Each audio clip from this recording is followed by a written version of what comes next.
पछिल्लो 24 घण्टामा नेपालमा थप 7660 जनामा कोरोना संक्रमण पुष्टि, थप 55 जनाको निधन। विश्वासको मतमा प्रधानमन्त्रीलाई फेल गराउने कांग्रेसको निर्णय, माओवादीले सरकारलाई दिएको समर्थन फिर्ता लिने, कर तिर्ने समय थप गर्न निजी क्षेत्रको माग, उपत्यकामा संक्रमितको शव व्यवस्थापनका लागि नयाँ ठाउँको खोजी। काठमाडौँ उपत्यकामा बैंक तथा बीमा कम्पनीले सबै शाखा खोल्न नपाउने, प्रधानमन्त्रीको राजनीतिक आशय राम्रो देखिएन भन्दै माओवादी केन्द्रको भनाई। संक्रमितलाई बेड खोज्न सघाउने कोभिड कनेक्ट नेपाल सुरु। आजबाट फेरि कुन जिल्लामा शहरीमा जोर बुजर प्रणाली लागू गरियो त, यसबारे पुरै जानकारी। काठमाडौँ उपत्यकामा थप 3893 कोरोना संक्रमित थपिए। पूर्वरानी कोमल शाहको आइसियुमा उपचार हुँदै स्वास्थ्यमा अलि सुधार आयो। कोरोना संक्रमितले क्याबिन रोजे दैनिक शुल्क 30,000 रुपियाँ लाग्ने, सरकारले फेरि ल्याए संवैधानिक परिषद सम्बन्धी अध्यादेश। गाउँ फर्किने स्थानीय तहको सिफारिस चाहिने, रवि लामिछानेले 3 करोड नेपालीलाई केही समस्या भयो भने सहयोग गर्ने, दिए सबैलाई टेलिफोन नम्बर। उपत्यकामा निषेधाज्ञामा कडाई, पसल बिहान 9 बजेसम्म मात्र खोल्न पाइने। अमिक शेरचन भन्छन्, राष्ट्रपति, प्रधानमन्त्री र एमाले अध्यक्ष पद अस्वीकार गरेको व्यक्ति हुँ। उपत्यकाको निषेधाज्ञा थप 1 साताका लागि लम्ब्याउने निर्णय। महामारीमा पनि चर्को ब्याज असुल्दै एनआइसी एसिया बैंक। सब वाहन र एम्बुलेन्स चाहियो भने यी नम्बरमा फोन गर्नुस्। आइपिएल अनिश्चितकालका लागि बन्द गरियो। कोरोनाका गम्भीर बिरामीका लागि हेलिकप्टरको माग बढ्यो। यी हुन् 500 भन्दा बढी सक्रिय संक्रमित भएका 20 जिल्लाहरू। संवैधानिक परिषद सम्बन्धी अध्यादेश ल्याएकामा शेरबहादुर देउबाको आपत्ति। कोरोना संक्रमित झलनाथ खनालको अवस्था सुधारोन्मुख, यसबारे पुरै जानकारी। बिहीबारदेखि अन्तर्राष्ट्रिय उडान बन्द। त्रिभुवन विमानस्थलमा भए नभई सरकारले चीनबाट 20,000 अक्सिजन सिलिन्डर ल्याउँदै। बन्द भयो आन्तरिक उडान, टिकटको पैसा कसरी फिर्ता गर्ने त, यसबारे पुरै जानकारी। भारतबाट दैनिक 4500 नेपाली घर फर्किँदै। वैशाख 22 र 23 गते सांसदहरूको कोरोना परीक्षण गरिँदै। रसुवागढी र तातोपानी नाकामा उच्च सतर्कता, बाह्य व्यक्तिलाई प्रवेश निषेध। आजबाट फेरि कुन जिल्लामा लकडाउन र निषेधाज्ञा भयो त, यसबारे पुरै जानकारी। नेपाली कांग्रेसले ओलीलाई विश्वासको मत नदिने। माधव नेपाल समूहमा केपी ओलीलाई विश्वासको मत दिनु भन्दा सामूहिक राजीनामाको तयारी। जसपामा उपेन्द्र र बाबुरामलाई अल्पमतमा पार्नेदेखि कारबाही गर्नेसम्मको तयारी। यसअघि जारी भएका सबै सवारी पास खारेज। भोलिदेखि यस्तो छ अवस्था। केपी ओलीको त्यो चाल बुझेपछि विश्वासको मतबारे नेपाल समूहले गर्यो यी दुई तयारी। काठमाडौँ छाड्नेले 10 दिन क्वारेन्टाइनमा बस्नुपर्ने, स्वास्थ्य मापदण्ड अपनाएर अत्यावश्यक सवारी साधन चलाउन महासंघको आग्रह। निषेधाज्ञामा कडाई, घरबाट निस्कन नपाइने, ठेलागाडामा व्यापार गर्न बन्द। नेपाल भारत हवाई उडान भने हुने भयो। अण्डाको मूल्य हालसम्मकै उच्च।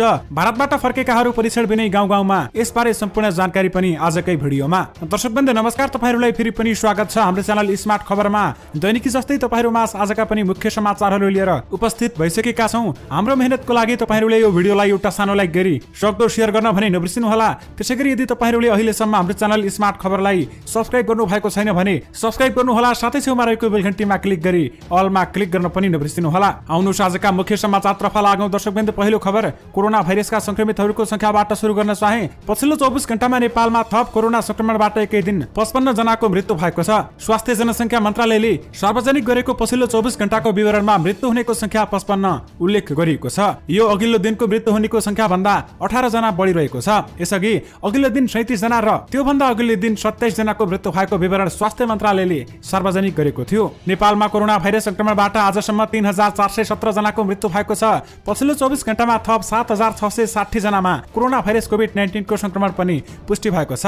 मन्त्रालयका अनुसार 16161 पीसीआर परीक्षणमा 7587 र 561 एन्टिजेन परीक्षणमा 73 जनामा संक्रमण पुष्टि भएको छ। आजसम्म देशभर सक्रिय संक्रमितको संख्या 59658 रहेको छ, जसमध्ये 55520 जना होम आइसोलेसनमा र संस्थागत आइसोलेसनमा 4278 जना रहेका छन्। आजसम्म 616 जना आइसियुमा र 179 जनाको भेन्टिलेटरमा उपचार भइरहेको छ। नेपालमा आजसम्म कोरोना भाइरस संक्रमण हुनेको संख्या 3,51,005 पुगेको छ, जसमध्ये 2,87,790 जना संक्रमणमुक्त पनि भएका छन्। त्यसैगरी पछिल्लो 24 घण्टामा कोरोना भाइरस संक्रमणमुक्त हुनेको संख्या 1775 रहेको छ। त्यसैगरी पछिल्लो 24 घण्टामा काठमाडौँ उपत्यकामा मात्रै एकै दिन 3893 कोरोना संक्रमित थपिएका छन्। स्वास्थ्य जनसंख्या मन्त्रालयका अनुसार काठमाडौँमा 2779 र ललितपुरका 513 र भक्तपुरका 601 जनामा कोरोना भाइरसको संक्रमण पुष्टि भएको हो। त्यसैगरी दर्शकवृन्द, कोरोना संक्रमितले क्याबिन रोजे दैनिक शुल्क 30,000 रुपियाँसम्म तिर्नुपर्ने भएको छ। काठमाडौँ मेडिकल कलेज केएमसी सिनामंगलले 500 को कोभिड-19 केयर युनिट सञ्चालन गर्ने भएको छ। स्वास्थ्य मन्त्रालय र अस्पतालहरू बीच कोभिड केयर युनिट सञ्चालन सम्बन्धी सहमति भएको छ। अस्पतालले संक्रमितको उपचार निशुल्क गर्नेछ र त्यो खर्च सरकारले बेहोर्नेछ। सहमति अनुसार सामान्य उपचारका लागि प्रतिदिन 3500 देखि मध्यम उपचारका लागि 7000 र गम्भीर उपचारका लागि 15000 रुपियाँ सरकारले भुक्तानी दिनेछ। साथै अस्पतालले क्याबिन सुविधामा भने थप शुल्क लिएर कोभिडका बिरामी राख्न पाउनेछन्। सहमतिको चौथो बुँदामा भनिएको छ, कुनै पनि बिरामीले आफ्नै खर्चमा क्याबिन सुविधा सहित उपचार गर्न चाहेमा अस्पतालले तोकिएको दर रेटमा अधिकतम 50% थप शुल्क लिन पाउने बताइएको छ। यही सहमति अनुसार अस्पतालले क्याबिन सिंगल बेडको प्रतिदिन 20,000, डबल बेडको 10,000, क्याबिन डिलक्सको 25,000 र सुपर डिलक्सको 30,000 शुल्क तोकेको छ। यानि कि कोरोना संक्रमितले क्याबिन रोजे दैनिक शुल्क 30,000 रुपियाँसम्म आफैले तिर्नुपर्ने भएको छ। त्यसैगरी कोभिड-19 संकट व्यवस्थापन सञ्चालन केन्द्र छाउनीले कोरोना संक्रमित र सब व्यवस्थापनका लागि अत्यावश्यक हटलाइन नम्बरहरू उपलब्ध गराएको छ। विश्वभर फैलिँदै गइरहेको नयाँ भेरिएन्ट सहितको कोभिड-19 संक्रमण र मृत्यु दर बढ्दै गएपछि केन्द्रले एम्बुलेन्स र सब वाहनका लागि हटलाइन सेवा सुरु गरेको हो। केन्द्रका अनुसार एम्बुलेन्सको लागि 102 र सब व्यवस्थापनको लागि 1140 नम्बरमा सम्पर्क गर्न सकिनेछ। सब व्यवस्थापनमा खटिएको टिमको बारेमा जानकारी लिनु परेमा 105 मा सम्पर्क गर्न सकिने बताइएको छ। यदि तपाईहरुलाई सब वाहन र एम्बुलेन्स चाहिएको छ भने तपाईहरुले यी नम्बरमा कल गरेर सेवा लिन सक्नुहुनेछ। त्यसैगरी अहिले नेपालमा कोरोनाका 500 भन्दा बढी संक्रमित देखिएका जिल्लाहरू धेरै पुगिसकेका छन्। 22 जिल्लामा 500 भन्दा बढी कोरोना संक्रमितहरू पुगिसकेका छन्। सुनसरी, झापा, मोरङ, धनुषा, पर्सा, काठमाडौँ, भक्तपुर, ललितपुर, चितवन, काभ्रेपलाञ्चोक, मकवानपुर, दाङ, बाँके, रूपन्देही, पाल्पा, बर्दिया, कपिलवस्तु, कास्की, सुर्खेत र सुदूरपश्चिम प्रदेशको कैलालीमा पनि 500 भन्दा बढी सक्रिय संक्रमित रहेको स्वास्थ्य मन्त्रालयको तथ्याङ्कमा उल्लेख गरिएको छ। त्यसैगरी 14 जिल्लामा 200 भन्दा बढी सक्रिय संक्रमित रहेको बताइएको छ। बारा, रौतहट, महोत्तरी, नुवाकोट, धादिङ, सिन्धुपाल्चोक, गोर्खा, नवलपरासी पूर्व, नवलपरासी पश्चिम, अर्घाखाँची, गुल्मी तथा सुदूरपश्चिम प्रदेशका कञ्चनपुर, बैतडी र डडेलधुरा रहेका छन्। यी जिल्लामा भने 200 भन्दा कोरोनाका बढी सक्रिय संक्रमित रहेको बताइएको छ। त्यसैगरी काठमाडौँ उपत्यकाबाट बाहिर जाँदा अब स्थानीय तहको सिफारिस चाहिने भएको छ। काठमाडौँका प्रमुख जिल्ला अधिकारी कालीप्रसाद पराजुलीले आज जारी गरेको आदेशमा आजदेखि सम्बन्धित स्थानीय तहको सिफारिस सहित 10 दिन क्वारेन्टाइनमा बस्ने भएपछि मात्र उपत्यकाबाट गन्तव्यमा जान पाइने भएको छ। यसअघि सरकारले उपत्यका आउने व्यक्तिलाई अनिवार्य रूपमा 10 दिन क्वारेन्टाइनमा बस्नुपर्ने भनेको थियो। दर्शकबन्दी, तपाईहरुमा कोरोना सम्बन्धी आएका सम्पूर्ण समाचारहरू एउटै समाचारमा दिइसकेका छौं। आउनुस् अब अर्को समाचारतर्फ लागौं। दर्शकबन्दी, नेपाल यातायात व्यवसायी राष्ट्रिय महासंघले स्वास्थ्य मापदण्ड अपनाएर अत्यावश्यक सवारी साधन चलाउन आग्रह गरेको छ। महासंघका महासचिव पुण्य प्रसाद सरोज सिटोलाले आज विज्ञप्ति जारी गर्दै विश्वमा फैलिएको नयाँ भेरिएन्ट सहितको दोस्रो चरणको कोरोनाले नेपालमा ठूलो स्वास्थ्य समस्या निम्ताएको भन्दै निषेधाज्ञाको समयमा स्वास्थ्य मापदण्ड अपनाएर अत्यावश्यक सवारी साधन चलाउन आग्रह गर्नु भएको छ। यानि कि स्वास्थ्य मापदण्ड अपनाएर अत्यावश्यक सवारी साधन चलाउन सकिनेछ। त्यसैगरी काठमाडौँ उपत्यकाका 3 प्रमुख जिल्ला अधिकारीको बैठकले आगामी वैशाख 29 गतेसम्मका लागि थप निषेधाज्ञा लम्बाउने निर्णय गरेको छ। काठमाडौँ, ललितपुर र भक्तपुरका प्रमुख जिल्ला अधिकारीहरूको मंगलबार बसेको बैठकले 2 घण्टा मात्र पसल खोल्न पाउने निर्णय समेत गरेको छ। उपत्यकामा किराना, तरकारी र फलफूल लगायतका अत्यावश्यकीय पसल बिहान 7 बजेदेखि 9 बजेसम्म मात्रै खोल्न पाइने बताइएको छ। यसअघि साँझ 5 बजेदेखि 7 बजेसम्म पसल खोल्न दिने गरिएको थियो भने बिहान 5 बजेदेखि 10 बजेसम्मका लागि पसल खोल्न दिएको थियो। यसअघि नागरिकलाई हिँडडुल गर्न त्यति कडाइ नगरिएको भए पनि अब अत्यावश्यक बाहेक घर बाहिर निस्कन पनि रोक गरिएको छ। बैंक तथा वित्तीय क्षेत्रका हकमा भने 25% मात्र शाखा कार्यालयलाई खुला गर्न दिने र केन्द्रीय कार्यालयहरूले 20% कर्मचारी सञ्चालन गरी सेवा दिन सक्ने निर्णय गरिएको छ। अत्यावश्यक सवारीमा अनिवार्य पासको व्यवस्था गरिएको र पास नभएका सवारीलाई गुड्न नदिने समेत निर्णय भएको छ। त्यसैगरी फुटपाथ, खुला ठाउँ, साइकल र ठेलागाडा सञ्चालित व्यवसाय समेत बन्द गराउने निर्णय भएको छ। यसअघि काठमाडौँ उपत्यकाका 3 जिल्लामा निषेधाज्ञाको समय आज राति 12 बजेसम्मका लागि तोकिएको छ भने त्यसको पूर्व सन्ध्यामा बैठक बसेर निषेधाज्ञाको समय लम्बाउने निर्णय गरिएको छ र वैशाख 29 गतेसम्म लम्बाइएको छ। त्यसैगरी काठमाडौँ उपत्यकामा निषेधाज्ञाको समयमा आवजावत गर्न यसअघि जारी भएका सबै सवारी पास खारेज भएका छन्। उपत्यकाका 3वटा जिल्ला प्रशासन कार्यालयले आजबाट लागू हुने गरी नयाँ व्यवस्था गरेकाले यसअघिका सवारी पास खारेज गरेका हुन्। आउनुस् अब अर्को समाचारतर्फ लागौं। दर्शकबन्दी, आजबाट फेरि कुन जिल्लामा लकडाउन र निषेधाज्ञा लगाइयो र कुन जिल्लामा फेरि सवारीमा जोरबुजोर प्रणाली लागू गरियो त आउनुस् तपाईहरुलाई यस बारेमा पनि केही जानकारी दिन चाहे। दर्शकबन्दी, दोस्रो लहरको कोरोना संक्रमण फैलिँदै गएपछि सरकारले निषेधाज्ञा लगाउन सुरु गरेको छ। गृह मन्त्रालयका अनुसार आजसम्ममा 45 देखि 50 जिल्लामा निषेधाज्ञा जारी भएको जनाइएको छ। लकडाउन र निषेधाज्ञा भएका जिल्लामा बाँके, सुर्खेत, काठमाडौँ, ललितपुर, भक्तपुर, कास्की, कैलाली, पर्सा, दाङ, कञ्चनपुर, पाल्पा, चितवन, रूपन्देही, बागलुङ, बर्दिया, सल्यान, सुनसरी, दार्चुला, जाजरकोट, रुकुम पश्चिम, डडेलधुरा, झापा, मोरङ, गुल्मी, प्युठान, काभ्रेपलाञ्चोक, गोर्खा, बाजुरा, उदयपुर, मकवानपुर, बजाङ, कालीकोट, स्याङ्जा, कपिलवस्तु, रामेछाप, नुवाकोट, ताप्लेजुङ, धनुषा, अर्घाखाँची, बैतडी, दैलेख, महोत्तरी, डोल्पा, डोटी, नवलपरासी पूर्व आदि लगायतका जिल्ला लगायत 45 देखि 50 जिल्लामा लकडाउन र निषेधाज्ञा लगाइएको छ। यतिसम्म कि काठमाडौँ उपत्यकामा बैंक तथा बीमा कम्पनीहरूले अब सबै शाखा कार्यालय पनि खोल्न नपाउने भएका छन्। त्यसैगरी अहिलेसम्म लकडाउन र निषेधाज्ञा लगाएका धेरैजसो जिल्लाहरूमा यातायात ठप्प पारिएको छ भने कुनै जिल्लामा मात्रै सवारीमा जोरबुजोर प्रणाली लागू गरिएको छ। लकडाउन र निषेधाज्ञा भएका सबै जिल्लामा भने सवारीमा जोरबुजोर प्रणाली लागू गराउने सम्बन्धी सरकारले अहिलेसम्म केही नियम बनाएको छैन। यसबारेमा थप केही जानकारी आयो भने तपाईहरुमा पक्कै पनि लिएर आउने नै छौं। आउनुस् अब अर्को समाचार तर्फ लागौं। दर्शकवृन्द, रवि लामिछानेले सबै नेपालीका लागि एउटा राम्रो सूचना दिनुभएको छ। कोभिडका कारण उत्पन्न परिस्थितिमा आम नागरिकलाई कसरी सघाउन सकिन्छ भन्ने बारे रवि लामिछाने 4 बजेको आसपासमा ग्यालेक्सी 4 फेसबुक पेज मार्फत लाइभ आएका थिए र साथमा उनले आफ्नो सामाजिक सञ्जाल फेसबुक मार्फत पनि स्ट्याटस लेख्दै बताएका छन्। उनले भनेका छन्, आजबाट हामी तपाईलाई सघाउन प्रतिबद्ध भएका छौं। अस्पताल, चिकित्सक, अक्सिजन, एम्बुलेन्स, यातायात, खाना, परामर्श लगायतका सेवाको समन्वय गरी सही सूचना दिन हामी बिहान 7 बजेदेखि दिउँसो 2 बजेसम्म हेल्प डेस्क सञ्चालन गर्दछौं। यो विपत्तिमा जे परे पनि खबर गर्नुहोस्, हामी पनि छौं भन्दै उनले सामाजिक सञ्जाल फेसबुक मार्फत र लाइभ मार्फत बताएका छन्। उनले यसका लागि सम्पर्क नम्बर पनि दिनुभएको छ। 98 513 22 111 मा तपाईहरूले कल गर्न समेत सक्नुहुनेछ। त्यसैगरी एनसेलका ग्राहकहरूले भने 98 010 38 181 मा पनि कल गरेर सबै जानकारी लिन सक्नुहुनेछ। यो सेवा राति 2 बजेसम्म गराउन सकिने भएको छ भने सकेसम्म 24 घण्टा पनि उपलब्ध गराउन सकिने रवि लामिछानेले बताउनु भएको छ। तपाईहरूले अस्पताल, चिकित्सक, अक्सिजन, एम्बुलेन्स, यातायात, खाना, परामर्श सेवाको समन्वय गरी सही सूचना र सेवा लिन चाहनुहुन्छ भने तपाईहरूले बिहान 7 बजेदेखि राति 2 बजेसम्म हामीले दिएका यी नम्बरमा कल गरी सेवा लिन सक्नुहुनेछ। त्यसैगरी तपाईहरूले थप सेवा लिन चाहनुहुन्छ भने कोभिड कन्ट्याक्ट नेपाल यानि कि covidcontact.np.org मा गएर अरू सेवा सुविधा पनि लिन सक्नुहुनेछ। सुरजराज पाण्डेको समूह कोभिड कनेक्ट नेपालले उपत्यकामा आइसियु, भेन्टिलेटर, बेड नपाउने, सिलिन्डर नपाएका बिरामीहरूका लागि खोज्न सघाइरहेको छ। तपाईहरूले यसबाट पनि सेवा लिन भने सक्नुहुनेछ। आउनु अब अर्को समाचार तर्फ लागौं। दर्शकवृन्द, सरकारले फेरि संवैधानिक परिषद सम्बन्धी अध्यादेश ल्याएको छ। मंगलबार राष्ट्रपति विद्यादेवी भण्डारीले संवैधानिक परिषद, काम, कर्तव्य, अधिकार र कार्यविधि सम्बन्धी पहिलो संशोधन अध्यादेश 2078 सहितका 7 वटा अध्यादेश जारी गरेकी छिन्। मंगलबार नै राष्ट्रपति विद्यादेवी भण्डारीले यौन हिंसा विरुद्धका केही ऐनलाई संशोधन गर्ने 2078, फौजदारी कसुर तथा फौजदारी कार्यविधि सम्बन्धी केही ऐन संशोधन अध्यादेश 2078, औषधि तेस्रो संशोधन अध्यादेश 2078, सामाजिक सुरक्षा पहिलो संशोधन अध्यादेश 2078, नेपाल प्रहरी र प्रदेश प्रहरी कार्य सञ्चालन, सुपरिवेक्षण र समन्वय पहिलो संशोधन अध्यादेश र तेजाब तथा अन्य घातक रासायनिक पदार्थ नियमन अध्यादेश 2078 पनि जारी गरेकी छन्। सरकारले यी 7 वटा अध्यादेश जारी गरेको हो। यस सम्बन्धी शेरबहादुर देउवाले पनि आफ्नो प्रतिक्रिया दिएका छन्। सरकारले संवैधानिक परिषद सम्बन्धी अध्यादेश ल्याएकामा नेपाली कांग्रेसले विरोध जनाएको छ।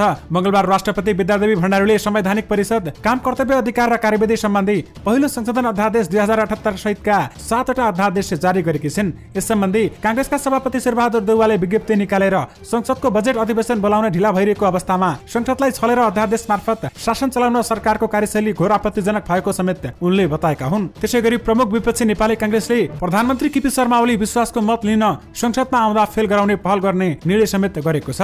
कांग्रेस पदाधिकारीको मंगलबार बसेको बैठकले त्यसका लागि दलहरूसँग पहिला छलफल गर्ने निर्णय गरेको छ भने बजेट अधिवेशन बोलाउन ढिला भएको र कोभिड लगायतका महत्त्वपूर्ण विषयमा छलफल गर्नुपर्ने बेलामा विश्वासको मत लिनकै लागि अधिवेशन बोलाइएको भन्दै कांग्रेसले प्रधानमन्त्रीलाई फेल गराउन पहल गर्ने बताएको छ। आउनु अब अर्को समाचार तर्फ लागौं। दर्शकवृन्द, सरकारले काठमाडौँ उपत्यकामा कोरोना भाइरस संक्रमणका कारण मृत्यु हुनेको सब व्यवस्थापन गर्न थप स्थान खोज्ने निर्णय गरेको छ। गृह मन्त्रालय मातहत रहेको कोभिड-19 व्यवस्थापन समन्वय तथा सहजीकरणका लागि बनेको समितिले सब व्यवस्थापनका लागि नयाँ स्थान पहिचानका लागि स्थानीय तहलाई पत्राचार गर्ने निर्णय गरेको हो। हालसम्म काठमाडौँ उपत्यकामा कोरोना संक्रमितको शव पशुपति आर्यघाट स्थित विद्युतीय शवदाहगृहमा अन्त्येष्टि हुँदै आएको थियो भने तर पछिल्ला दिनमा कोरोना संक्रमितको मृत्यु बढेपछि विद्युतीय शवदाहगृह नजिकै बागमती नदी किनारमा व्यवस्थापन गर्न थालिएको छ। शव व्यवस्थापनमा समस्या भएका कारण संक्रमितको शव व्यवस्थापनका लागि नयाँ ठाउँ खोज्न थालिएको छ।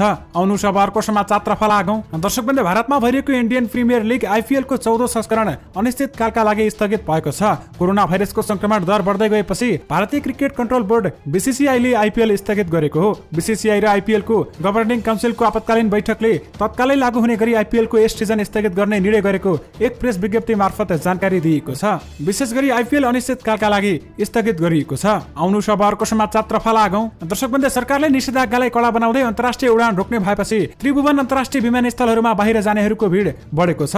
सोमबार बसेको मन्त्री परिषदको बैठकले 23 गते अन्तर्राष्ट्रिय उडानमा रोक लगाउने निर्णय गरेको छ भने संक्रमणको चेन ब्रेक गर्न काठमाडौँ उपत्यकामा वैशाख 16 गतेदेखि निषेधाज्ञा गरे पनि हवाई उडान भने सुचारू गरिएको थियो। आन्तरिक तर्फको सम्पूर्ण उडान भने हिजो मंगलबारबाट बन्द गरिएको छ भने अन्तर्राष्ट्रिय हवाई उडान भने बिहीबारदेखि यानि कि भोलिदेखि रोकिँदैछ। अन्तर्राष्ट्रिय उडान रोकिने भएपछि नेपाल छाडेर जानेको भिड बढेको हो। यद्यपि नेपाल र भारतबीच हवाई उडान भने हुने बताइएको छ। दुई देशबीच सातामा 2 उडान कायम राख्ने गरी सबै आन्तरिक तथा अन्तर्राष्ट्रिय उडान बन्द भएको नेपाल नागरिक उड्डयन प्राधिकरण क्यानले जनाएको छ। अरू सम्पूर्ण देशहरूले भारतबाट जाने आउने उडानहरू बन्द गरिरहेका छन् भने नेपालले भने भारतसँग हप्तामा 2 वटा उडान हुने गरी नेपाल भारत हवाई उडान नरोक्ने भएको छ। आउनु अब अर्को समाचार तर्फ लागौं। दर्शकवृन्द, कोरोना संक्रमणको कोरोनाको दोस्रो लहर व्यापक रूपमा फैलिएपछि भारतका विभिन्न ठाउँबाट नेपाली घर फर्किरहेका छन्। प्रत्येक दिन 1000 भन्दा बढी कैलालीको गौरीफन्टा, कञ्चनपुरको गोड्डाचौकी लगायतका नाकाबाट सुदूरपश्चिम प्रवेश गरिरहेका छन्, तर उनीहरूलाई परीक्षण बिना नै गाउँ जान दिएको छ। भारतबाट फर्किनेको नाममा एन्टिजेन जाँच गरेर संक्रमण पत्ता लगाउने भनिए पनि किट अभावमा अधिकांशको जाँच भने हुने गरेको छैन। परीक्षण बिनै गाउँ गाउँमा मानिसहरू फर्किएका छन्। त्यसैगरी व्यापार सहजताका लागि नेपालले अधिकतम सुरक्षा अपनाउनु पर्ने भन्दै चिनिया प्रशासनको आग्रहपछि तातोपानी र रसुवागढी नाकामा बाह्य मानिसको प्रवेश समेत रोकिएको भन्सार कार्यालयहरूले जनाएका छन्। रसुवागढी नाका भन्दा 1.5 किलोमिटर ओरबाटै मानिसहरूको प्रवेशलाई अहिले निषेध गरिएको रसुवागढी भन्सार कार्यालयका प्रमुख रामप्रसाद रेग्मीले जानकारी दिनुभएको छ। त्यसैगरी दोस्रो लहरको कोरोना भाइरस महामारीको समयमा भारतबाट दैनिक 4500 नेपाली स्वदेश फर्किने गरेका छन्। भारतका लागि नेपाली राजदूत निलाम्बर आचार्यका अनुसार पछिल्लो समय दैनिक 4500 नेपाली भारतबाट नेपाल फर्किरहेका छन्। नेपाल फर्किनेहरूमा सबैभन्दा बढी सुदूरपश्चिमका रहेको पनि उनले जानकारी दिएका छन्। आउनु सबहरुको समाचारतर्फ लागौं। दर्शकवृन्द, नेकपा माओवादी केन्द्रले सरकारलाई दिएको समर्थन फिर्ता लिने निर्णय गरेको छ। पार्टी कार्यालय पिरिस डाँडामा मंगलबार बसेको स्थायी कमिटी बैठकले समर्थन फिर्ता लिने निर्णय गरेको हो। समर्थन फिर्ताको औपचारिकता दिने निर्णय भएको हो। समर्थन त हाम्रो पहिले पनि थिएन, स्थायी कमिटी सदस्य लीलामणि पोखरेलले भने। बुधबारदेखि समर्थन फिर्ता हुने उनले बताएका छन्। त्यसैगरी नेकपा माओवादी केन्द्रले विशेष अधिवेशन बोलाएर विश्वासको मत लिने निर्णयमा पुगेका प्रधानमन्त्रीको राजनीतिक आशय र उद्देश्य राम्रो नदेखिएको समेत बताएका छन्। प्रधानमन्त्री ओलीले विश्वासको मत लिन आवश्यक ठानेको भन्दै मन्त्री परिषदको सिफारिसमा 27 वैशाखमा संसदको विशेष अधिवेशन आह्वान भएको छ। माओवादी केन्द्रले भने विश्वासको मत लिन विशेष अधिवेशन बोलाउने कदम संविधानको मर्म र परम्परागत अभ्यासभन्दा भिन्न रहेको भन्दै राजनीतिक आशय सही नभएको समेत बताएको छ। दर्शकवृन्द, विशेष गरी प्रधानमन्त्रीको राजनीतिक आशय राम्रो देखिएन भन्दै माओवादी केन्द्रले भनेको छ। आउनु सब अर्को समाचारतर्फ लागौं। दर्शकवृन्द, स्वास्थ्य जनसङ्ख्या मन्त्रालयले चीनबाट 20,000 खाली सिलिन्डर ल्याउने भएको छ। कोभिड-19 का बिरामीको उपचार अक्सिजन सिलिन्डरको अभाव हुन नदिनका लागि मन्त्रालयले चीनबाट 20,000 सिलिन्डर ल्याउने भएको हो। मन्त्रालयका प्रवक्ता डाक्टर जागेश्वर गौतमले अर्को हप्ता चीनबाट 30 सिलिन्डर आउने जानकारी दिनुभएको छ। उनले मुलुकमा अक्सिजनको अभाव नभए पनि सिलिन्डर नहुँदा समस्या परेको बताएका छन्। हामीसँग अक्सिजन ग्यासको कमी छैन उनले भने, तर सिलिन्डर नहुँदा बिरामीका लागि अक्सिजन पुर्याउन कठिन भएको हो भन्दै उनले बताएका छन्। दर्शकवृन्द, विशेष गरी सरकारले चीनबाट 20,000 अक्सिजन सिलिन्डर ल्याउने भएको छ। आउनु सबहरुको समाचारतर्फ लागौं। दर्शकवृन्द, कोरोना संक्रमण भई उपचाररत पूर्व प्रधानमन्त्री झलनाथ खनालको स्वास्थ्य अवस्थामा सुधार भइरहेको उनी उपचाररत नर्भिक अस्पतालले बताएको छ। अस्पतालले मंगलबार विज्ञप्ति निकालेर खनालको अक्सिजनको सहायतामा उपचार जारी राखेको जनाएको छ। कोरोना संक्रमण भएपछि झलनाथ खनाल गत शनिबार अस्पताल भर्ना भएका थिए। त्यसैगरी दर्शकवृन्द, कोरोना संक्रमण भई उपचाररत पूर्व रानी कोमल शाहको अवस्था सुधार भइरहेको उनी उपचाररत नर्भिक अस्पतालले जानकारी दिएको छ। 11 दिन अघि अस्पताल भर्ना भएकी उनलाई बिहीबारदेखि प्लाज्मा थेरापी विधिबाट उपचार थालिएको थियो। उहाँलाई हाल आइसियुमै राखेर उपचार गरिएको छ भने उहाँको स्वास्थ्य अवस्थामा क्रमिक र दैनिक रूपमा सुधार भइरहेको छ। अस्पतालले मंगलबार जारी विज्ञप्तिमा यस्तो भनेको हो। नर्भिक अस्पतालमै उपचाररत पूर्व राजा ज्ञानेन्द्र शाह र उनकी छोरी पूर्व अधिराज कुमारी प्रेरणा शाहको अवस्था भने सामान्य र स्थिर रहेको अस्पतालले जनाएको छ।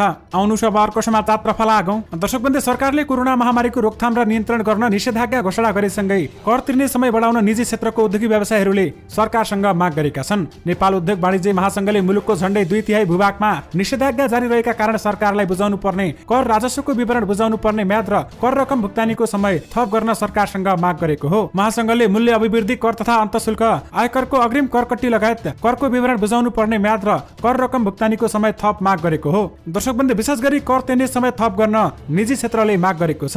आउनु सबहरुको समाचारतर्फ लागौं। दर्शकवृन्द, गण्डकी प्रदेश प्रमुखबाट पदमुक्त भएका माओवादी नेता अमित शेरचन राष्ट्रपति, प्रधानमन्त्री र एमाले अध्यक्ष पद विगतमा अस्वीकार गरेको बताएका छन्। प्रदेश प्रमुख अनि शेरचनको पद भएको भन्दै उनले पदमुक्त हुन पाउँदा खुसी लागेको बताएका छन्। प्रदेश प्रमुखको निवासमा मंगलबार बिहान पत्रकार सम्मेलन गर्दै उनले आफू पदको लोभी नभएको पनि प्रष्टीकरण दिएका छन्। सन्त नेता मनमोहन अधिकारीको निधनपछि एमाले पार्टीको अध्यक्ष पदमा आउन प्रस्ताव गर्दा पनि मैले स्वीकार गरिन, शेरचनले भने। न त पदकै लागि वैचारिक आस्था बम्बईको कुठीमा बिक्री गर्ने व्यक्ति हुँ भन्दै उनले बताएका छन्। दर्शकवृन्द, विशेष गरी राष्ट्रपति, प्रधानमन्त्री र एमाले अध्यक्ष पद अस्वीकार गरेको व्यक्ति हुँ भन्दै आमक शेरचनले बताएका छन्। आउनु सबहरुको समाचारतर्फ लागौं। दर्शकवृन्द, एनआईसी एसिया बैंकले कोरोना महामारीका बेलामा पनि ऋणबाट निकै चर्को ब्याज असुल गरेको पाइएको छ। लघु वित्तले अत्यावधिक ब्याज दर लिने गरेको भन्दै आलोचना हुँदै गरेको छ, तर एनआईसी एसिया बैंकले कोरोना महामारीकै बेलामा पनि लघु वित्त भन्दा पनि चर्को ब्याज असुल गरेको पाइएको हो। बैंकले घर कर्जामा करिब 16% ब्याज दर लिने गरेको पाइएको छ। शहरी साधनका लागि लगानी भएको कर्जामा पनि बैंकले करिब 15% ब्याज दर लिने गरेको पाइएको छ। नेपाल राष्ट्र बैंकको निर्देशनको समेत धज्जी उडाउँदै बैंकले आफ्नो पुराना ऋणकर्तालाई 2078 सालदेखि ब्याज दर बढेको भन्दै पत्र समेत काटेको छ। दर्शकवृन्द, विशेष गरी महामारीमा पनि चर्को ब्याज एनआईसी एसिया बैंकले असुलेको छ। आउनु सबहरुको समाचारतर्फ लागौं। दर्शकवृन्द, सम्बन्धी आन्तरिक हवाई उडान भने बन्द भइसकेको छ। यो हामी सबैलाई थाहा भएकै कुरा हो। तर हवाईका लागि टिकट काटेका मान्छेहरूले आखिर पैसा कसरी फिर्ता लिने त? आउनुहोस् तपाईहरुलाई यसबारेमा पनि केही जानकारी दिउँ। दर्शकवृन्द, हिजोबाट आन्तरिक हवाई उडान भने बन्द भइसकेको छ। नियमित उडान बन्द भएसँगै अग्रिम टिकट काटेका यात्रुले टिकट अर्को मितिमा सार्न वा टिकटको पैसा फिर्ता गर्न सक्ने बताइएको छ। यति एयरलाइन्सले एक सूचना जारी गर्दै भनेको छ, यात्रुले रकम फिर्ता गर्न टिकट काटेको ठाउँमै सम्पर्क गर्नुपर्ने बताइएको छ। यसअघि उडान भएको अन्तिम दिन त्रिभुवन विमानस्थलबाट कुल 5707 जना यात्रुले यात्रा गरेका छन्। दर्शकवृन्द, विशेष गरी तपाईहरुले उडानको अग्रिम टिकट काट्नु भएको थियो र त्यसको पैसा फिर्ता लिन चाहनुहुन्छ भने तपाईहरुले जहाँबाट टिकट लिनु भएको थियो त्यही गएर सम्पर्क गर्नुपर्ने बताइएको छ। आउनुहोस् अब अर्को समाचारतर्फ लागौं। दर्शकवृन्द, यही वैशाख आज 22 गते र भोलि 23 गते सांसदहरूको कोरोना परीक्षण गरिने भएको छ। संसद भवन नयाँ बानेश्वरमा बिहान 10 बजेदेखि साँझ 5 बजेसम्म स्वाब संकलन गरिने संघीय संसद सचिवालयले जनाएको छ।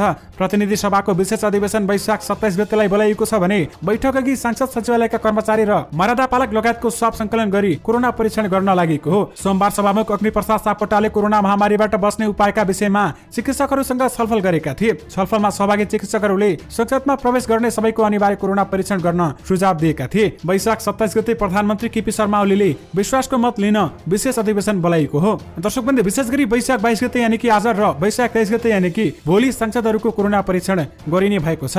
आउनुहोस् अब अर्को समाचारतर्फ लागौं। दर्शकवृन्द, नेकपा एमालेका नेता माधव कुमार नेपाल समूहका 21 सांसदले सामूहिक राजीनामा दिने विषयमा छलफल गरेका छन्। पार्टी अध्यक्ष एवं प्रधानमन्त्री केपी शर्मा ओलीले यही 27 गते संसदमा विश्वासको मत लिने भएपछि नेपाल पक्षका सांसदहरूले त्यसअघि नै राजीनामा दिने बारे छलफल थालेका हुन्। विश्वासको मत दिए पनि ओलीले कारबाही गर्ने संकेत पाएपछि उनीहरूले त्यसअघि नै राजीनामा दिने बारे छलफल अघि बढाएको स्रोतले जनाएको छ।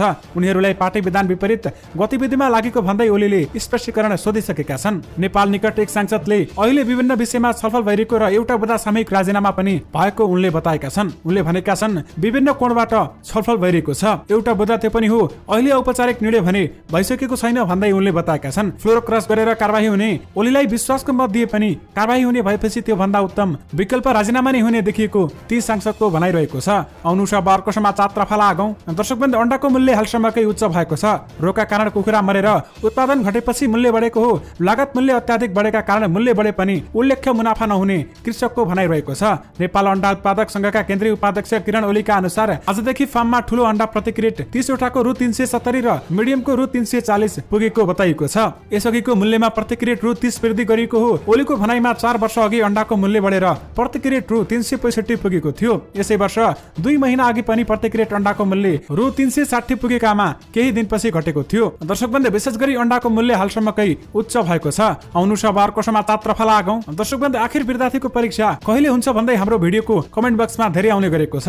अहिले नेपाल सरकारले सबै विद्यालय बन्द गर्न बताएको छ भने परीक्षा सम्बन्धी पनि कुनै जानकारी दिएको छैन। यसबारेमा तपाईहरुलाई हिजो र अस्तिका रिपोर्टहरुमा पनि हामीले बताउँदै आएका छौं। नेपाल सरकारले विद्यार्थीको परीक्षा कहिले हुन्छ भन्ने सम्बन्धी कुनै पनि निर्णय भने गरिसकेको छैन। यसबारेमा थप केही जानकारी आयो भने तपाईहरुमा पक्कै पनि लिएर आउने नै छौं। आउनुहोस् अब अर्को समाचारतर्फ लागौं। दर्शकवृन्द, नेकपा एमाले अध्यक्ष तथा प्रधानमन्त्री केपी शर्मा ओलीले वैशाख 27 गते संसदबाट विश्वासको मत लिने भएपछि आफ्नो पक्षले के गर्ने भनी माधव नेपाल पक्षले आपसी छलफल तीव्र पारेको छ।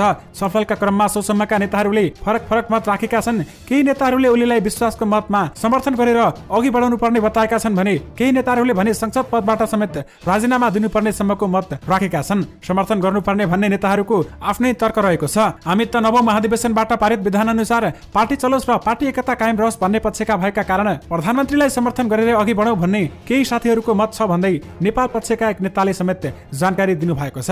विधान उल्लङ्घन गरेर एकलौटी निर्णय गर्दै अघि बढ्ने र अर्कोतर्फ दक्षिणपन्थी र बाह्य शक्तिको शपथ लिएर पार्टीभित्र आन्तरिक मतान्तरलाई दबाइरहँदा उनलाई कसरी साथ दिने भन्ने मत पनि उत्तिकै बलिरहेको नेताहरूको भनाइरहेको छ। आउनुहोस् अब अर्को समाचारतर्फ लागौं। दर्शकवृन्द, नेपाली कांग्रेसले प्रधानमन्त्री केपी शर्मा ओलीलाई विश्वासको मत नदिने निर्णय गरेको छ। सभापति शेरबहादुर देउबाको निवास बुढानीलकण्ठमा मंगलबार बसेको पदाधिकारीको बैठकले ओलीलाई विश्वासको मत नदिने निर्णय भएको पार्टीका सहमहामन्त्री डाक्टर प्रकाश शरण महतले जानकारी दिनुभएको छ।